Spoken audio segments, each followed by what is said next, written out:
Chandramani IAS academy अब हर तरह से आपके साथ है।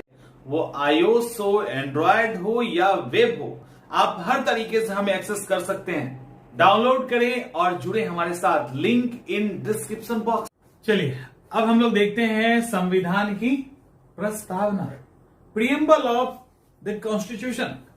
संविधान का जो प्रियम्बल है, जो प्रस्तावना है, सबसे पहले वो है क्या, पढ़ेंगे बाद में। पहले एक बार समझने की कोशिश करते हैं ये प्रियम्बल के अंदर क्या रहता है, प्रस्तावना में क्या दिया हुआ होता है।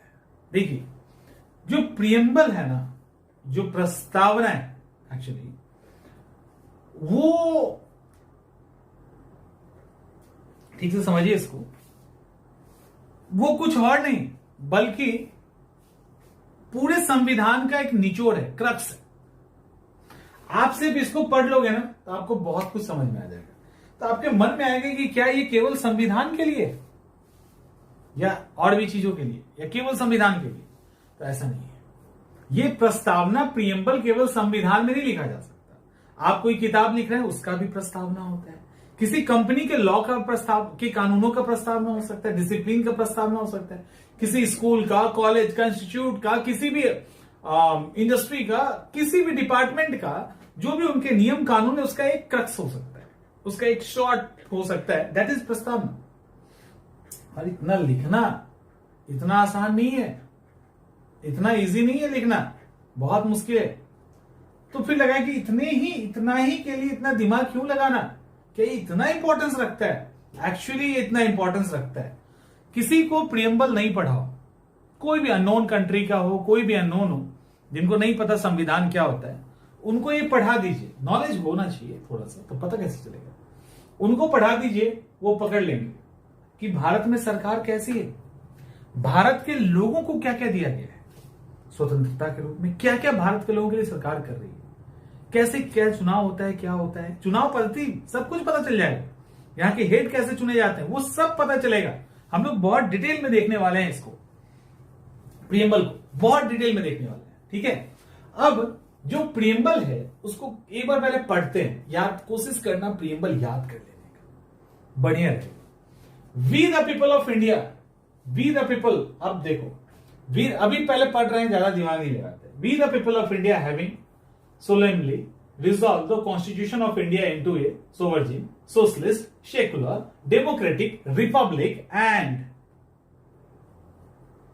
दिख रहा होगा, republic, and to secure to all its citizen justice, क्या justice में क्या, social, economical and political liberty of thoughts, expression, belief, faith and worship, equality of status and of opportunity, and to promote among them all or fraternity, assuring the dignity of the individual and the unity and integrity of the nation. In our constitution,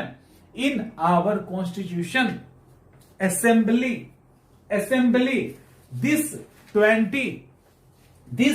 26th day of November 1949 do hereby समझिए अच्छे से, do hereby adopt, enact and give to ourselves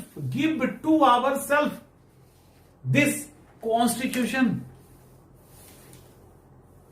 पहले हिंदी में अब देखते हैं, इतना हो गया ना, अब हिंदी में।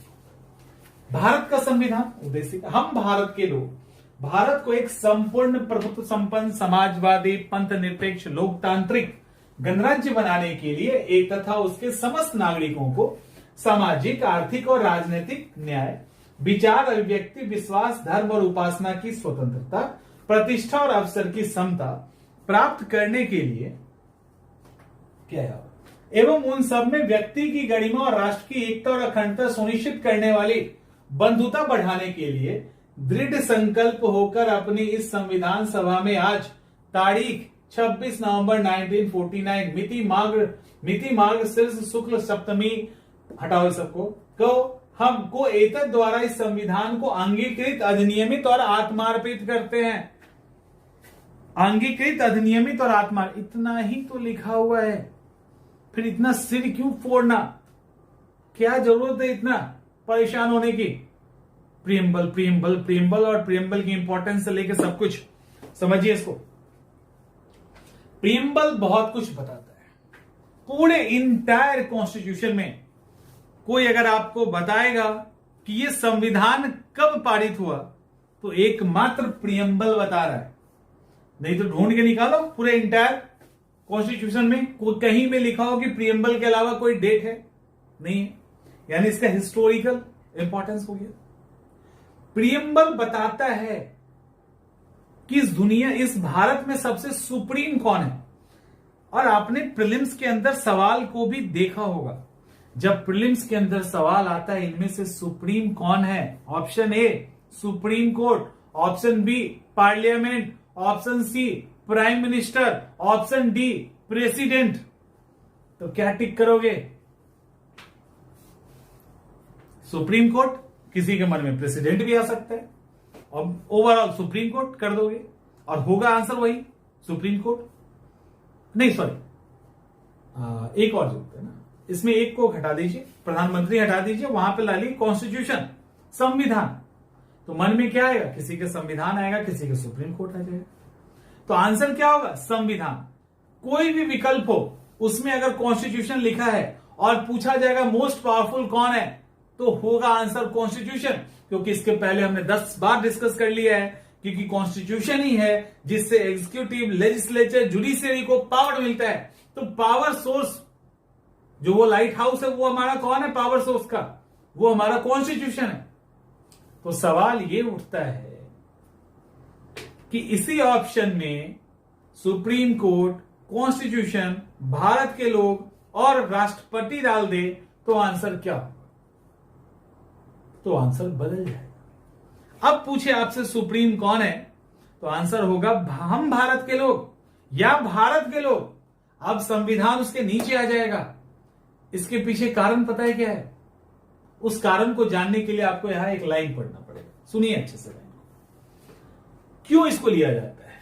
We the people of India, बस इतना ही पढ़ना है। We the people of India, इतना पढ़ लिया। अब नीचे आइए। We the people of India in our constituent assembly this 26th day of November, हटाओ। We the people of India in our constituent assembly do hereby adopt, enact and give to ourselves this constitution। Hindi, हम भारत के लोग इस संविधान सभा में एतद द्वारा इस संविधान को अंगीकृत, अधिनियमित और आत्मार्पित करते हैं। अंगीकृत, अधिनियमित और आत्मार्पित करते हैं। समझ में आया? हम भारत के जो लोग हैं वही इस संविधान को अंगीकृत भी करते हैं, अधिनियमित भी करते हैं और आत्मार्पित भी करते हैं। इट मीन्स कि हमने ही इसको एडॉप्ट किया है, हमने अपने ऊपर इसको डाला है, हम ही ने इसको इनैक्ट किया है, हम ही ने इसको पूरा बनाया है और हमने इसको गिव टू आवरसेल्फ, हमने इसको अपने ऊपर ओढ़ा है। जैसे आप में से रिलीजियस सीरियल देखने वाले या जो भी ये सब जानते हैं, जैसे अभी हाल ही में घटना हुई ओडिशा में ट्रेन हादसा, तो बाबा ने कहा, जो बागेश्वर धाम वाले बाबा हैं, उन्होंने कहा मुझे तो पहले से पता था, लेकिन होनी और होनी को रोकना अलग बात है। जैसे उन्होंने एग्जाम्पल दिया कि भगवान श्री कृष्ण को पता था कि महाभारत में कौन कौन मरने वाला है, लेकिन उन्होंने उसको रोका नहीं, होने दिया। समझ में आ रहा है? कई सारे सीरियल्स के अंदर आप ये चीज देखेंगे तो भगवान क्या बोलते हैं कि हम भी इस प्रकृति के नियम से बंधे हुए। तो उनको लोग बोलते हैं कि आपको पता था तो आपने इसको क्यों नहीं रोक दिया? अब भगवान श्री कृष्ण को महाभारत पता था, भगवान शिव को पता था कि सती जाएंगी और मर जाएंगी, तो उनको पूछा गया कि भाई आप त्रिकालदर्शी हैं, तीनों दुनिया को देखने वाले हैं, त्रिदेव टाइप के हैं, तो आपने क्यों नहीं इसको रोका? तो उनका जवाब क्या होता है पता है? उनका जवाब है हाँ, हमें पता तो सब है, लेकिन ये प्रकृति का नियम हमने बनाया है और हम भी इस प्रकृति के नियम से बंधे हैं। उसी तरह से संविधान हमने ही बनाया है और हमने ही इस संविधान को अपने ऊपर ओढ़ा है। और हम चाहेंगे तो इस संविधान को बदल भी सकते हैं। हम नया संविधान सभा बना सकते हैं, हम इस संविधान को बदल सकते हैं और कोई नहीं रोक सकता, और कोई नहीं रोक सकता है। ठीक है, तो इस संविधान, लेकिन हम नहीं बदलेंगे क्योंकि हमने बनाया, इसको हमने ओढ़ लिया। हम क्यों बदले? उतना बड़ा बदलाव लाने की जरूरत होगी तब ना, अदरवाइज सब कुछ बढ़िया चल रहा है। कुछ छोटी मोटी बदलाव लाते रहेंगे बीच बीच में। तो इसीलिए जब उस ऑप्शन के अंदर हम भारत के लोग या भारत के लोग आ जाएंगे तो संविधान नीचे जाएगा और भारत का लोग ऊपर आ जाएगा। मोस्ट पावरफुल है वो संविधान को भी बदल सकता है, क्योंकि संविधान को बनाने वाला, उसको एक्सेप्ट करने वाला भारत के ही लोग हैं। ठीक है, अब तो ये समझ में आ गया we the people of India वाला कॉन्सेप्ट यहां पे क्यों आया। इसके बाद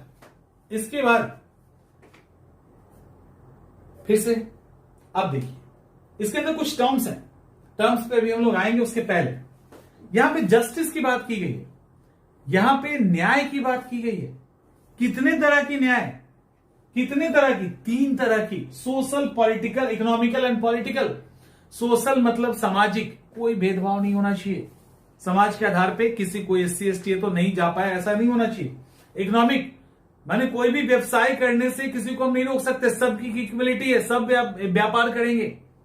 पॉलिटिकल, कोई अगर राष्ट्रपति बनना चाहे तो आप उसको नहीं रोक सकते, इक्वलिटी है, कोई भी बन सकता है, रोक नहीं सकते। अब क्षमता है कि नहीं वो बात अलग है। तो सोशल, इकोनॉमिकल, पॉलिटिकल हो गया। लिबर्टी, स्वतंत्रता, किस तरह की? थॉट्स, विचार, आपके जो भी विचार हैं आप उसको वीडियो माध्यम से, ऑडियो माध्यम से, रिटन फॉर्म में, कार्टून बना के जो भी विचार एक्सप्रेस कीजिए, आपको स्वतंत्रता है। कितने प्रकार की? 5 विचार, अभिव्यक्ति, एक्सप्रेशन, जैसे एक्सप्रेस करना चाहते हो अपने विचार को, जैसे भी, किसी भी तरीके से आप कार्टून बना के वीडियो फॉर्म में कर सकते हो। बिलीव, विश्वास, आपका जिस पे विश्वास है आप कर सकते हैं, आप फ्री है, जबरदस्ती नहीं कि किसी भी पर्टिकुलर में आपको फेथ रखना है, आप जिसमें रखना चाहते रखिए। बिलीव हो गया ना, फेथ वही बात, फिर फेथ। उसके बाद वर्शिप, आप जिसकी पूजा करना चाहते हैं करिए। हिंदी में इसको क्या कहा गया एक बार देख लीजिए। हिंदी में कहा गया विचार, अभिव्यक्ति, विश्वास, धर्म और उपासना। तो विचार आप जो चाहें, अभिव्यक्ति जैसे चाहें, विश्वास आप जिस पे रखना चाहें, धर्म आप जो मानना चाहें, और पूजा आप जिसकी भी करना चाहें आप कर सकते हो, आपको कोई नहीं रोकेगा। तो ये हो गया 5। इक्वलिटी किसकी? स्टेटस ऑफ अपॉर्चुनिटी, यानी प्रतिष्ठा और अवसर। ठीक है, प्रतिष्ठा यानी स्टेटस का मतलब था प्रतिष्ठा, प्रतिष्ठा का मौका।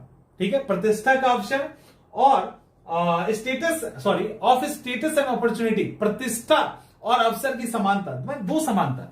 एज ए ह्यूमन बीइंग आप या हम, कोई भी, सब इक्वल है, सबको इक्वली प्रतिष्ठा मिलनी चाहिए। लेकिन दूसरी तरफ और अपॉर्चुनिटी भी, जो अपॉर्चुनिटी है वो भी सबको इक्वली मिलना चाहिए। वो रिजर्वेशन वाला दिमाग मत अभी रखिएगा, उसके पीछे लॉजिक है, वो हम लोग बाद में बात करेंगे। फ्रेटर्निटी, बंधुत्व, बंधुत्व बढ़ाने की बात यहां पे की गई है। तो ये सारी चीजें यहां पे है। लेकिन अब हम लोग अगले एक एक टर्म को देखते हैं। अब हम लोग कुछ टर्म्स को देखते हैं, जैसे संपूर्ण प्रभुत्व संपन्न, समाजवादी लाइक सोशलिस्ट, पंथ निरपेक्ष सेकुलर, लोकतंत्रात्मक डेमोक्रेटिक, रिपब्लिक जिसको कहते हैं गणतंत्र। सवाल है कि भारत को रिपब्लिक क्यों कहा जाता है? दिमाग के अंदर सोचते रहो, भारत को रिपब्लिक क्यों कहते हैं, गणतंत्र क्यों कहते हैं, लोकतंत्र या जनतंत्र या डेमोक्रेसी क्यों है वो तो समझ में आ रहा है, रिपब्लिक क्यों कहते हैं? एक बार बताइए क्यों कहते हैं। अब आइए, इसको कहते हैं हम लोग संप्रभुता। इसके लिए हिंदी वर्ड है संप्रभुता। ये क्या होता है? अच्छा, भारत एक देश है या राज्य है? सवाल है कि भारत एक देश है, कंट्री है या राज्य? और क्या राज्य की जो एकदम से टिपिकल परिभाषा है, राज्य की जो एकदम से कोर, जो पॉलिटिकल साइंस के अकॉर्डिंग स्टेट का डेफिनेशन होता है, उसके अकॉर्डिंग क्या केरल, पंजाब, बिहार, यूपी, बंगाल, तमिलनाडु, जितने भी स्टेट का नाम आपके मुंह पे आता है, क्या वो रियली में स्टेट है? अब ये बताओ, क्या रियली में वो स्टेट है? इसका जवाब होगा बिग नो, नहीं। स्टेट एक ही है और वो हमारा भारत है। सवाल है क्यों? देखो, उनके पास भी अपनी पुलिस है, अपना एक एरिया है, पॉपुलेशन है, सब है। ये गायब है, संप्रभुता गायब है। ये किसी भी स्टेट के लिए बहुत ही जरूरी है। सवाल है संप्रभुता होती क्या है? ये भारत है ना, कहा जाता है संप्रभुता का मतलब होता है, सोवरेन का मतलब होता है इंटरनल और एक्सटर्नल दोनों मामलों में स्वतंत्र होना। जो भी डिसीजन हम लेना चाहें हम ले सकते हैं। जैसे मेरे पास ये एक रिमोट है, इस रिमोट को हम चाहें फेंकना, तो क्या हम इसको फेंक सकते हैं? मेरा है, हम फेंक सकते हैं, आप हमको नहीं रोक सकते। हम इसको जिसको देना चाहें हम दे सकते हैं। हम इसको चाहे तोड़ सकते हैं, तोड़ेंगे नहीं, तोड़ सकते हैं, ठीक है। हम इसके साथ जो चाहे वो कर सकते हैं, आप नहीं रोक सकते, क्योंकि ये मेरा है और मेरी पूरी ऑथोरिटी, मेरा पूरा राइट है इस पे फेंकने का, तोड़ने का, किसी को देने का, कुछ भी करने का। उसी तरह से भारत देश आजाद है देश के अंदर कुछ भी करने का और देश के बाहर कुछ भी करने का। भारत आजाद है कि यूक्रेन और रसिया की लड़ाई में वो रसिया का साथ दे कि यूक्रेन का साथ दे, वो यूनाइटेड स्टेट का मेंबर रहे या ना रहे, वो कॉमनवेल्थ का मेंबर रहे या ना रहे, वो किसी भी देश के साथ एग्रीमेंट ट्रीटी करे ना करे, जाए ना जाए, किसी बैठक में शामिल हो नहीं शामिल हो। इसके अलावा देश के अंदर जो नियम बनाना चाहे, वो चाहे कि हम पूरे भारत को एक स्टेट में बदल दें, हम पूरे भारत को 5 स्टेट में बदल दें, हम 370 जम्मू एंड कश्मीर से हटा दें। 370 हटाने का बहुत विरोध हुआ ना, भारत का एरिया है, भारत ने हटा दिया। कहने का मतलब ये ऑथोरिटी जिसके पास है वही स्टेट हो सकता है। ये बिहार, यूपी, केरल, तमिलनाडु, पंजाब के पास नहीं है, क्योंकि पंजाब, बिहार ये सब अपने राज्य के अंदर काम कर सकता है, उसके बाहर नहीं। वो तो सुविधा के लिए बांटा गया। तो इसीलिए ये वाला जो हिस्सा है ना, जिसको संप्रभुता कहते हैं, वो भारत के अंदर, चाहे वो जो करे। दूसरा वर्ड सेकुलर, ठीक से समझिए इसको। सेकुलर, सेकुलर का मतलब क्या होता है? सेकुलर का मतलब क्या होता है, ठीक से समझिए। सेकुलर को धर्मनिरपेक्षता कहते हैं, लेकिन भारत ने जब ट्रांसलेट किया प्रियम्बल के अंदर,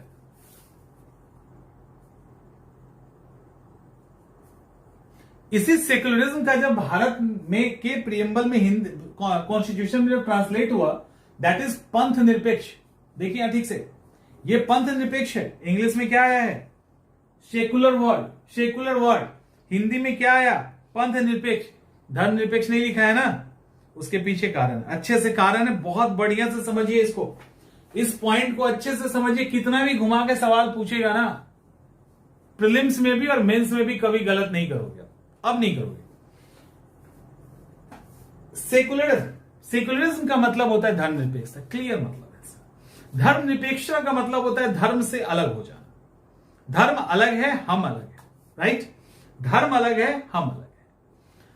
और साधारण मतलब होता है स्टेट का कोई अपना रिलीजन नहीं है, यानी राज्य का अपना कोई धर्म नहीं है। उसके यहां रहने वाले नागरिक जो है, सिटीजन जो है, वो जिस रिलीजन को फॉलो करना है, जैसे सेलिब्रेट करना है आप कीजिए, शांति व्यवस्था बना के रखना इनका काम है, इनको किसी भी रिलीजन से कोई मतलब नहीं। That is secularism, typical definition of secularism, यानी धर्मनिरपेक्षता का जो टिपिकल परिभाषा है। लेकिन भारत ने तो इसको बदल दिया है। भारत ने तो इसको पंथ निरपेक्ष कह दिया। भारत ने कहा ये तो सेक्ट से निरपेक्ष है, यानी भारत धर्म से अलग नहीं है। भारत किससे अलग है? सेक्ट से अलग है। भारत पंथों से अलग है। अब आपके मन में आएगा कि यार भारत पागल हो गया है क्या? भारत धर्म से क्यों नहीं अलग है? भारत पंथ से क्यों अलग है? धर्म से अलग होगा कहानी खत्म हो जाएगी। बट ऐसा नहीं है। ऐसा इसलिए नहीं है कि धर्मनिरपेक्षता का 2 कॉन्सेप्ट उभर के आता है, एक इंडियन कॉन्सेप्ट और एक वेस्टर्न कॉन्सेप्ट। वेस्टर्न कॉन्सेप्ट में सेकुलरिज्म धर्मनिरपेक्षता ही हो सकता है, कोई अदर ऑप्शन नहीं। लेकिन इंडियन कॉन्सेप्ट में ऐसा नहीं है। इंडियन कॉन्सेप्ट में धर्म के और भी मतलब है। पहले हम लोग वेस्टर्न को देखते हैं। वेस्टर्न में जब रिलीजन की बात होती है ना, तो कोई ना कोई एक ईश्वर होगा, कोई ना कोई एक ईश्वर होगा, और वो ईश्वर जो है किसी न किसी रिलीजन से रिलेटेड होगा। समझ में आ गया? अब वहां पे क्या है, वहां पे फाइनाइट को इनफाइनाइट से मिलाना धर्म का मेन मकसद है।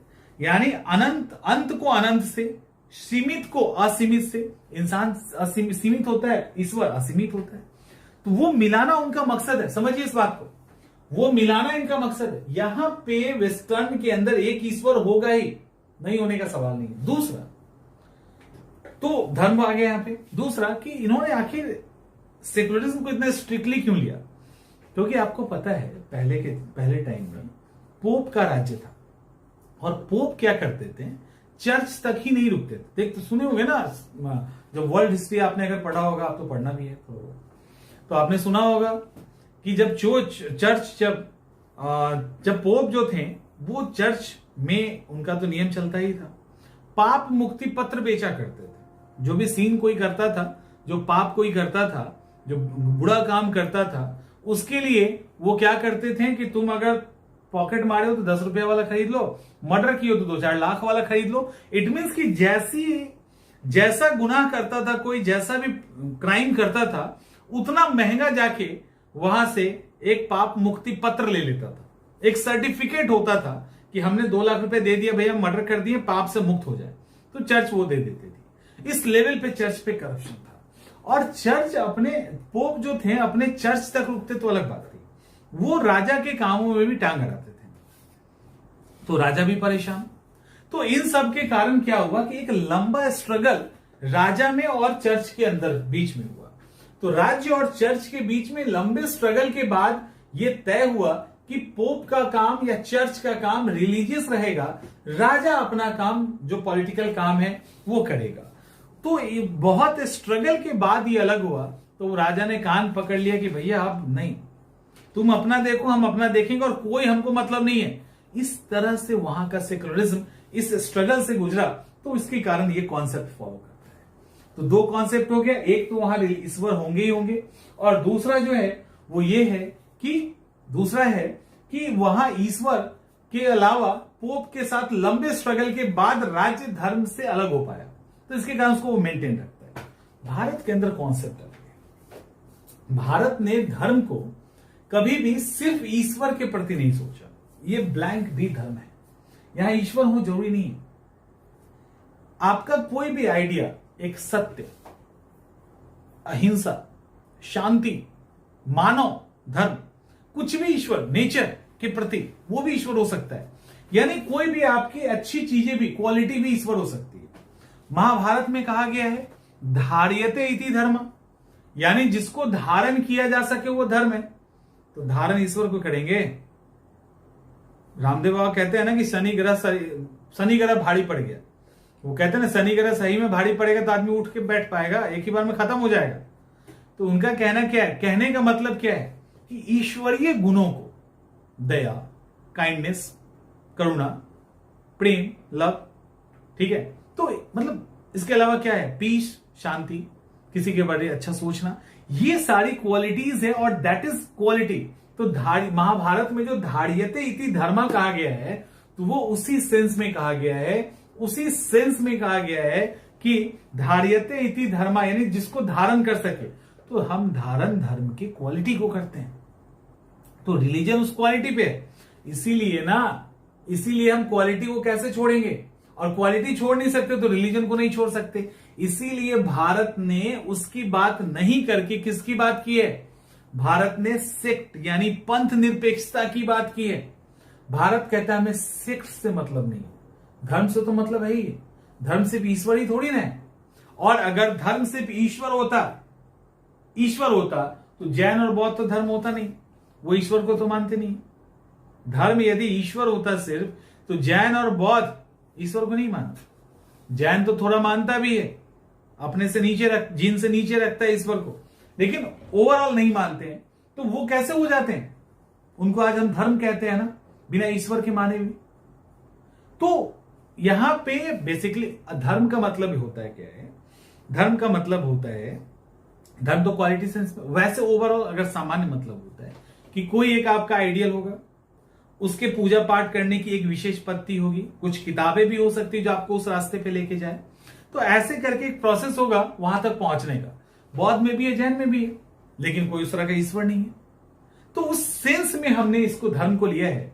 तो धर्म से हमें अलग नहीं होना है, हमें अलग होना है सेक्ट से, बौद्ध जैन सिख इससे अलग होना है। और राज्य अलग है, राज्य अलग है, इसीलिए पंथ निरपेक्ष वर्ड का यूज किया गया सेकुलर का के लिए, धर्म निरपेक्ष वर्ड का यूज नहीं किया, ये बात समझिएगा। तो सेकुलरिज्म का जो इंडियन एंड वेस्टर्न कॉन्सेप्ट है ये अलग है। आई थिंक क्लियर अब हो गया हो, अब कंफ्यूजन नहीं होना चाहिए। अब आगे डेमोक्रेसी।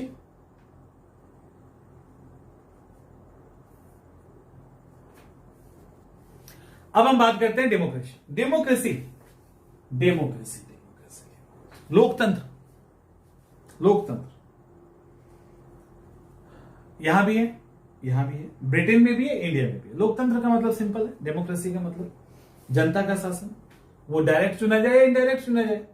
हमारे यहां डायरेक्ट भी चुना जाता है, इनडायरेक्ट भी चुना जाता है। तो लोगों का शासन, यानी हमारे रिप्रेजेंटेटिव संसद में जाते हैं और शासन करते हैं। तो लोकतंत्र, इलेक्शन होता है, प्रॉपर लोग वोट करते हैं, फिर लोग चुन के जाते हैं, दैट इज सिंपल है। तो लोगों का शासन, लोगों के द्वारा चुना गया शासन, डेमोक्रेसी। इंडिया में भी है, ब्रिटेन में भी है, सिंपल। लेकिन क्या ब्रिटेन रिपब्लिक है? इसका जवाब होगा बिग नो। इंडिया रिपब्लिक है, यस। अब सवाल है कि इंडिया रिपब्लिक क्यों है? द्रौपदी मुर्मू राष्ट्रपति हैं, इसीलिए इंडिया रिपब्लिक है। लेकिन ब्रिटेन रिपब्लिक नहीं है, क्योंकि इंडिया में रिपब्लिक होने का एक ही शर्त है कि जो नेशनल हेड है, जो राष्ट्र प्रमुख हैं, वो लोगों के द्वारा चुने जाएं, डायरेक्ट चुने जाएं या इनडायरेक्ट चुने जाएं, लेकिन लोगों के द्वारा चुने जाएं। हमारी राष्ट्रपति लोगों के द्वारा इनडायरेक्टली चुनी गई हैं, अप्रत्यक्ष तरीके से। लेकिन ब्रिटेन में ऐसा नहीं है ना, ब्रिटेन में एक्चुअली राजतंत्र है। जो सुप्रीम है वो उसी राज घराने से होंगे, उसी राज घराने से आएंगे और राजा बनेंगे। लेकिन हमारे यहां नहीं, हमारे यहां कोई भी बन सकता है। तो इसी के कारण हम रिपब्लिक हैं और ब्रिटेन रिपब्लिक नहीं है। अब समझ में आ गया रिपब्लिक का, क्योंकि नेशनल हेड इलेक्टेड ही होना चाहिए आम लोगों के द्वारा। जो इलेक्टेड होता है दैट इज गणतंत्र। रिपब्लिक वहां भी गण है, लेकिन यहां राजतंत्र है, यानी राजा का जो परिवार है वही तंत्र चलाएगा। और वहां गणतंत्र क्यों? क्योंकि गण का मतलब जनता, जनता का तंत्र है। क्लियर? आगे ये हो गया। अब आगे चलते हैं। अब बात होगा कि प्रियम्बल की जरूरत क्यों है। देखिए, उपयोगिता यह है कि संविधान के सोर्स के रूप में प्रियम्बल की कहीं ना कहीं जरूरत है। लाइक हिस्टोरिकल एविडेंस, हम पढ़ के बता सकते हैं कि कब हमारे संविधान को एक्सेप्ट किया गया था। भारत के शासन की पद्धति कि कितने तरह के राइट्स दिए गए हैं लोगों को। यहाँ का डेमोक्रेटिक सरकार है, रिपब्लिक सरकार है, सेकुलर है, ये सब समझ में कैसे आता है? उसी को पढ़ के ना।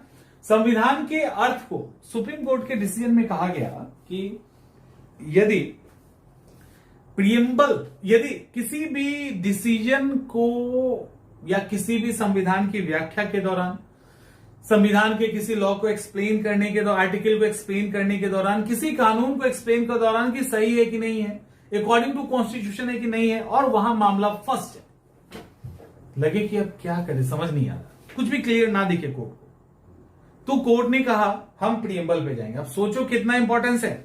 तो प्रियम्बल पे क्यों जाएंगे? तो हम प्रियम्बल पे इसलिए जाएंगे कि इससे हमें समझ में आएगा कि आखिर जो कॉन्स्टिट्यूशन मेकर थे वो संविधान को कैसे बनाना चाहते थे, और तब हम उसको एक्सप्लेन कर देंगे। तो इस तरह का इंपॉर्टेंस इसका है। संविधान का उद्देश्य बताना कि लोगों को क्या क्या क्या क्या क्या, क्या राइट्स मिले, क्या है नहीं है, ये सारी चीजें यहां पे होती है। और कॉन्स्टिट्यूशन के बारे में एक और चीज है, वो ये है कि कॉन्स्टिट्यूशन में अभी एकमात्र कॉन्स्टिट्यूशन में एकमात्र बदलाव किया गया है, और वो बदलाव है 42 कॉन्स्टिट्यूशनल अमेंडमेंट। एक्चुअली बेरुवरी केस में कहा गया कि नहीं, संविधान नहीं बदल सकते, तुम प्रियम्बल नहीं बदल सकते। कहा गया कि प्रियम्बल संविधान का पार्ट ही नहीं है, तो बदल कैसे दोगे? कहा यह गया कि संविधान का प्रियम्बल पार्ट ही नहीं है, आप ऐसे ही बदल देंगे? नहीं बदल सकते। तो केशवानंद का केस बहुत फेमस है, केशवानंद वर्सेस केरल स्टेट 1973। इसमें बोला गया कि नहीं नहीं, संविधान में जो भी है ना, उस पेज के अंदर जो भी है, कुछ भी बदल सकते हो, कुछ भी कर सकते हो। तो पार्लियामेंट खुश कि चलो मौका मिला, लेकिन जोड़ दिया है छोटा सा, ऐसे नहीं होगा। कुछ भी बदल देंगे वो तो ठीक है, लेकिन वो बदलाव संविधान के बेसिक स्ट्रक्चर को नहीं बदल दे। जैसे खटिया खड़ी है, आपके यहाँ मन किसी के यहाँ पलंग होता है, छोटी सी चारपाई होती है, अब सामने वाला बोले कि चारपाई का रस्सी बदल देते हैं, या चारपाई पे हम बढ़िया चादर बिछा देते हैं, अच्छा लगेगा, बदल दो। और दूसरा आके बोले नहीं नहीं, चारपाई का ना 2 पौधान निकाल देते हैं, तो चारपाई चारपाई रहेगा कि वो गिर जाएगा, 2 पाई हो जाएगा। तो केशवानंद में यह कहा गया कि ऐसा कोई भी बदलाव तुम नहीं कर सकते जिससे संविधान का जो बेसिक रूट है वही गायब हो जाए। तो इन केशवानंद ने सीधा कहा बेसिक स्ट्रक्चर का फॉर्मूला दिया, बेसिक स्ट्रक्चर का फॉर्मूला दिया, बोला बेसिक स्ट्रक्चर में बदलाव नहीं कर सकते, बाकी जो बदलना है बदलिए। बेसिक स्ट्रक्चर को लेकर इन्होंने कई सारी चीजें की, अभी हम लोग बेसिक स्ट्रक्चर पे बात करेंगे। और उसके बाद जैसे ही डिसीजन हुआ ना, तो प्रियम्बल में जैसे ये डिसीजन हुआ ना, बदलाव किया गया 42 कॉन्स्टिट्यूशनल अमेंडमेंट 1976, और एक बार ही आज तक प्रियम्बल बदला गया है। और इसके अंदर समाजवादी, धर्मनिरपेक्षता और अखंडता वर्ड जोड़ा गया। इसको इंग्लिश में कहते हैं सोशलिस्ट, सेकुलर और इंटीग्रिटी। समाजवाद, धर्मनिरपेक्षता, अखंडता। फिर केस पहुंचा कहां? कोर्ट में। तो कोर्ट ने कहा कि क्या दिक्कत है, समाजवाद सरकार आम पब्लिक के लिए भी काम कर रही है, धर्मनिरपेक्षता अच्छी बात है, ये तो है ही है, इसको इन्होंने अच्छे से क्लियर कर दिया। और अखंडता, क्या टुकड़े करने हैं? तो ये तीनों वर्ड किसी भी तरीके से भारत का जो बेसिक स्ट्रक्चर है संविधान का, उसको उल्लंघन नहीं कर रहा। तब जाके मामला यहां पे रुका। तो इस तरह से आपका अमेंडमेंट वाला सेक्शन जो प्रीएम्बल वाला जो सेक्शन है वो पूरा होता है। अब मैंने बोला था कि थोड़ा सा बेसिक स्ट्रक्चर पे हम लोग बात कर लेते हैं, तो सिर्फ बात कर लेते हैं। केशवानंद भारती केस 1973 में बेसिक स्ट्रक्चर का कॉन्सेप्ट आया, और इसके बाद इन्होंने क्या किया ना, बेसिक स्ट्रक्चर के अंदर चीजों को डालते चले गए, ऐड ही करते चले गए और करते जा रहे हैं। जैसे केशवानंद ने बोला संविधान का फेडरल स्ट्रक्चर, स्वतंत्रता, जो सब्जेक्ट का डिवीजन है स्टेट सेंटर के बीच में, डेमोक्रेसी, रिपब्लिक, ये सब वो वर्ड चीजें हैं जिसको आप नहीं बदल सकते। मिनर्वा मिल्स ने क्या किया, जुडिशियल रिव्यू को ही डाल दिया।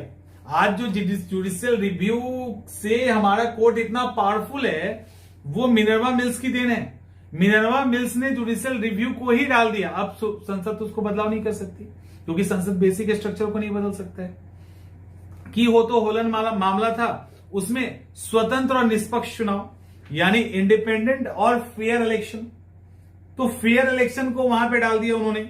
इंदिरा साहनी वाले में कानून का शासन, इसके अलावा भामा सिंह वाद में कल्याणकारी राज्य का कॉन्सेप्ट, वेलफेयर स्टेट का कॉन्सेप्ट। तो इस तरह से आपके नोट्स के अंदर है, देख लीजिएगा। इस तरह से इन सब चीजों को इसमें ऐड कर दिया गया।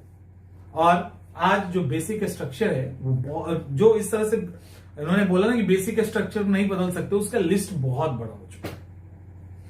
तो इस तरह से आपका ये टॉपिक पूरा